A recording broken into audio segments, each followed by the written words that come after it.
बारिश तो रुकने का नाम ही नहीं ले रही है। 4 दिन से लगातार ये बारिश चल रही है।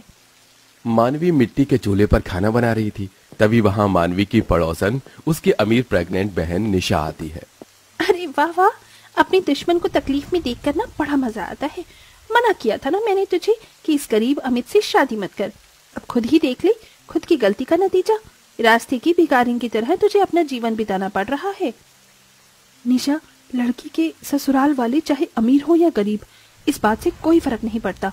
अगर हमसफर अच्छा हो ना तो इंसान पूरी जिंदगी भिखारी बनकर भी बिता लेता है। पर ये बात तुम नहीं समझोगी क्योंकि तेरे अंदर वो भावना है ही नहीं। गरीब कहीं की, ये जिंदगी भावनाओं से नहीं चलती, पैसों से चलती है। आज देख, इतने बड़े अमीर घराने की बहू बनकर मुझे दुनिया का हर सुख मिल रहा है। तुझे क्या सुख दे रहे हैं तेरे गरीब ससुराल वाले? ये गरीबी भिखारियों वाली जिंदगी। तभी निशा की अमीर सास सरला छाता लिए वहां आती है। निशा बहू, तो इस गरीब के पास क्यों खड़ी है? तुझे कितनी बार कहा है मैंने कि ये लोग अपने लेवल के नहीं हैं। इनसे हमेशा दूरी ही बनाकर रखा करो। और वैसे भी तुम माँ बनने वाली है, अपना ख्याल रख। बारिश में घूम रही है। चल, मैंने तेरे लिए पकौड़े बनाए और चॉकलेट शेक भी। अरे वाह माँ जी, शुक्रिया आपका। देख, मेरी गरीब बहन प्रेगनेंसी की हालत में मेरी सास मेरा कितना ख्याल रखती है। और तेरी सास तो तुझे सही से रोटी भी नहीं देती होगी। इतना कहकर निशा अपनी सास सरला के साथ वहां से चली जाती है। निशा मानवी की सौतेली बहन है। उसका ससुराल मानवी के ससुराल का पड़ोस वाला बड़ा सा घर है और मानवी का ससुराल बहुत ही छोटा और मिट्टी का बना हुआ है। मानवी के ससुराल वाले बहुत गरीब थे, जो दोबारा मां बनने जा रही मानवी का ठीक से ख्याल भी नहीं रख पा रहे थे। और निशा के ससुराल वाले बहुत अमीर थे, तभी तो उसकी सास उसे हर सुविधा दे रही थी। तभी मानवी के उस छोटे से घर के अंदर से मानवी की सास मेनका बाहर आती है। बहू, घर में और पानी भर चुका है, अब क्या होगा? तू माँ बनने वाली है, तुझे हम कोई सुख नहीं दे पा रहे। अरे इसमें आपका क्या कसूर है माँ जी? तभी मानवी अपने छोटे से घर के अंदर आती है तो घर के अंदर चारों ओर पानी ही पानी भर चुका था। घर की कच्ची छत से लगातार पानी टपकता ही जा रहा था। मानवी के ससुराल में उसके सास ससुर मेनका, हरिया, एक बेटी और छोटी नंद पायल थी। तभी बाहर से मानवी का पति अमित पानी में भीगकर घर आता है। मानवी अपने ससुराल वालों के साथ बड़ी गरीबी अवस्था में अपना जीवन बिता रही थी। फिर से घर में पानी जमा हो गया। अमित जी, 4 दिन से हम घर के अंदर से पानी फेंक फेंक कर थक चुके हैं। आप छत की मरम्मत करवा दीजिए ना। हाँ पापा, करवा लो। हाँ बेटा, घर में न बैठा जा रहा है न लेटा जा रहा है। कैसे करवाऊं घर की मरम्मत? मेरे पास तो फूटी कौड़ी तक नहीं है। बेटा, तेरे पिताजी पहले ही बीमारी से जूझ रहे हैं। अगर वो बार बार ऐसे बारिश में पानी में भीगते रहे तो इनकी तबीयत और ज्यादा खराब हो जाएगी। मैं समझता हूँ माँ, पर मैं क्या करूँ, आप ही बताइए।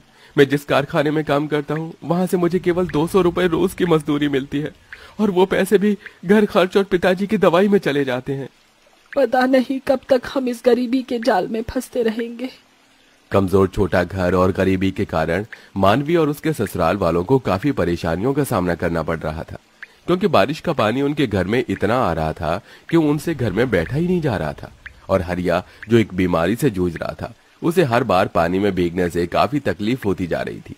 थोड़े समय बाद अचानक मेनका के घर की छत का एक छोटा सा हिस्सा टूटकर नीचे गिर जाता है, जिसके बाद बारिश का सारा पानी अब घर के अंदर आ रहा था। माँ, अब तो घर में पानी आना बंद नहीं हो सकता। अब पिताजी का क्या करें? बहू, अपने पड़ोस में जो सरला बहन रहती हैं, उनका घर तो बहुत बड़ा है ना। तू अपनी बहन निशा से कहना कि वो तेरे ससुर जी और हमें उनके आंगन में खाली पड़े उस छोटे से कमरे में रहने दे। देखना, बारिश के कारण तेरे ससुर जी को कितनी तकलीफ हो रही है। चलिए माँ जी, हम निशा से बात करके आते हैं। तभी मेनका और प्रेग्नेंट मानवी दोनों अपने पड़ोस के घर से घर में निशा के ससुराल में आते हैं। निशा का ससुराल बहुत बड़ा था। उसके बड़े से घर में उसके अमीर सास ससुर सरला, हरीश, निशा का पति रोहन, 6 साल का बेटा राहुल और उसकी नंद रिया थी। अरे अरे, कहाँ घुसी चले आ रही हो तुम दोनों? रुको वहीं। खबरदार, जो मेरे घर में घुसकर अपनी गंदगी से मेरे घर को गंदा किया तो वहीं दरवाजे पर खड़ी रहो। दोनों वहीं दरवाजे के बाहर रुक जाते हैं। तभी निशा और सरला दोनों उनके पास आते हैं। सरला बहन, क्या कुछ दिनों के लिए आप हमें आपके बाहर उस छोटे से मकान में रहने दे सकती हो? वो मकान तो आपका खाली ही पड़ा है ना। वो क्या है ना, बारिश के कारण हमारा घर टूटने लगा है, उसमें जगह जगह से पानी आ रहा है और अमित के पिताजी बीमार हैं, उन्हें इन सब से बहुत तकलीफ हो रही है। हाँ निशा, अगर तुम हमें तुम्हारे इस घर में रहने दोगे तो तुम्हारी बड़ी मेहरबानी होगी। बारिश के बंद होते ही हम अपने घर चले जाएंगे। ओह हेलो, ये मेरा घर है, कोई भिखारियों का अड्डा नहीं। और तुम जैसे गरीबों की औकात हमारे घर के शौचालय में भी रहने की नहीं है। तो मकान में रहने की बात तो बहुत दूर की है, इसीलिए अपनी मनोज शक्ल लेकर यहाँ से निकलो। ऐसा मत कहिए बहन, आपको हम गरीबों की दुआएं लगेगी। एक बार कह दिया ना कि निकलो यहाँ से, चलो निकलो। निशा अपनी ही बहन और उसकी सास को धक्के मारकर वहां से बाहर निकाल देती है। दोनों वहां से चली जाती हैं। क्या हुआ निशा, क्या बोल रही थी मेनका काकी? कुछ नहीं जी, उन गरीबों को भीख मांगने के सिवाय काम ही क्या है। निशा का पति रोहन शहर की एक बड़ी कंपनी में नौकरी करता है। निशा के ससुराल में निशा को हर बात का ऐशो आराम था। आखिर निशा को अपनी ही बहन मानवी से इतनी नफरत क्यों है? तो ये जानने के लिए हम चलते हैं निशा और मानवी के बीते जीवन में। निशा मानवी एक छोटे से गांव में अपने छोटे से घर में अपने गरीब माता पिता सुरेश और उर्मिला के साथ बड़ी गरीबी अवस्था में अपना जीवन बिता रही थी। निशा उर्मिला की सगी बेटी है और मानवी सौतेली। मानवी सुरेश की पहली पत्नी की बेटी है, जो मानवी के पैदा होते ही इस दुनिया से चल बसी थी। तभी सुरेश ने उर्मिला से दूसरी शादी की थी। जब उर्मिला को निशा हुई तब से उर्मिला मानवी से नफरत सी करती आ रही थी और उसकी ये नफरत देखकर निशा भी मानवी से नफरत करती थी और ये नफरत उनकी इस जवानी तक बनी रही। इधर मानवी अपने ससुराल वालों के साथ अपने घर में बैठी थी। ऐसी बहन से तो 100 दुश्मन अच्छे होते हैं। बहू, उन दोनों सास बहू को ना पैसों का घमंड है, उनके पास पैसा है ना, इसीलिए वो हम जैसे गरीबों को रास्ते के कीड़े मकोड़े समझती हैं। कोई नहीं माँ, कल मैं एक प्लास्टिक पेपर ले आऊंगा, हम उसी को इस टूटे हुए हिस्से पर बांध देंगे, उसकी वजह से यहां से पानी नहीं आएगा। तभी अगले दिन रोहन एक प्लास्टिक पेपर लेकर आता है और उसे घर की टूटी छत पर लगा देता है। इसी तरह कई दिनों तक चलता रहा। एक रात निशा कई सारा खाना लेकर मानवी के ससुराल में आती है। मानवी, ये ले खाना। ये खाना 4 दिन पुराना बासी खाना है जो कब से हमारे घर में पड़ा था। मैं तो इस खाने को किसी जानवर को डाल रही थी, पर माँ जी ने कहा ये खाना तुम ही दे आओ, ये लो खा लेना। निशा वो खाना वहां रखकर चली जाती है। ये अमीर लोग ना हम गरीबों को नीचा दिखाने में कोई कसर नहीं छोड़ते।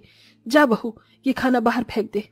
नहीं माँ जी, अन्न का अपमान नहीं करना चाहिए, कल सवेरे मैं इसे किसी जानवर को खिला दूंगी। तभी मानवी उस खाने के बर्तन को उठाकर अपनी छोटी सी रसोई में ले आती है तो उसे खाने के अंदर कुछ चमकती चीज दिखाई देती है।